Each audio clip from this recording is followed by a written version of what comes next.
365 daily devotion na pinamagatang nagugulat ba ang Diyos? At ang topic natin ngayon ay omniscience. Sabi po dito, yung concept ng omniscience is a doctrine that God fully knows Himself and all things, both actual and possible, in one simple and eternal act. This means God never learns, forgets, or discovers anything. His knowledge is infinite, immediate, and perfect. He knows the past, present, and the future without limitation.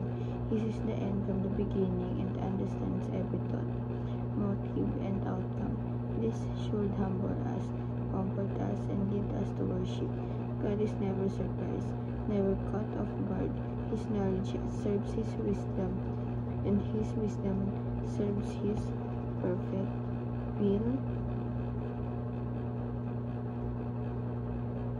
At ang Bible verse natin matagpuan sa Hebrews chapter 4 verse 13, nothing in all creation is hidden from God's sight.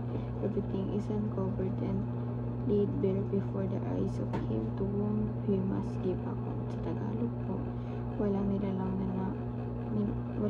na makapagbabago sa Diyos. Ang lahat ay hayag at lantad sa Kanyang paningin, at sa Kanya tayo magsusulit ng ating mga sarili. Ito ang teachings ko natin number 1. God's knowledge is complete and perfect. Totoo naman po ito, yung kaalaman natin po, yung knowledge ay talagang kumpleto at perfecto. Diba? Walang hindi alam ang ating Panginoon. Lahat alam niya, kaya diba wala tayong malilihim sa Kanya. Kasi perfect siya. Lahat nakikita niya, even yung mind natin, yung pag-iisip natin, diba? Yung mga desisyon natin sa buhay na sinisigret natin sa ibang tao, pero sa ating Panginoon wala tayong masisigreto. And number 2 po, God knows even the secret places of our hearts. Sabi po, even sa kadudulong ang puso natin, kahit nakabaon yung secret niya, alam yun ng ating Panginoon, diba? Alam niyo kung anong balak mong gawin, alam niyo kung anong mga plano mo, diba? Kung may plano ka pa, diba? Alam yun ng ating Panginoon. At kaya literal na wala talaga tayo matatapos Kanya. And number 3 po, God's omniscience is a source of comfort. Dahil nga sa knowledge at kaperfecto ng ating Panginoon, parang nag-lead yun sa atin ng comfort, diba? Kaya nga diba sabi ito kanina,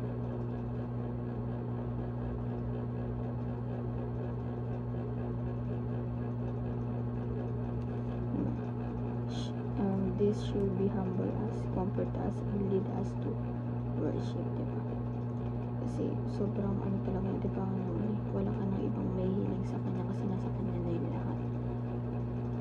And number 3 ay application naman po, paano natin tumapalay sa ating buhay. Confess your sins before nothing is hidden, because nothing is hidden. Diba, wala nga tayo makatago sa ating Panginoon. Ang best way talaga ay i-confess natin yun sa Kanya, diba? Dahil yun yung nararapat. I-confess natin yung mga pagkakasalan natin, diba? Para sa ganun, parang kasi kahit hindi mo sabihin na, kahit magsinungaling ka pa sa iba, pero sa ating Panginoon, wala ka talaga magtago. Lahat nakikita niya. And number 2 po, trust God's plan, for He sees what you cannot. Diba? Pag sa tingin natin, nakakala natin, hindi tayo ginagabi natin Panginoon, pag alam natin mapapahamak tayo, ganun. Para minsan sinisisip pa natin siya.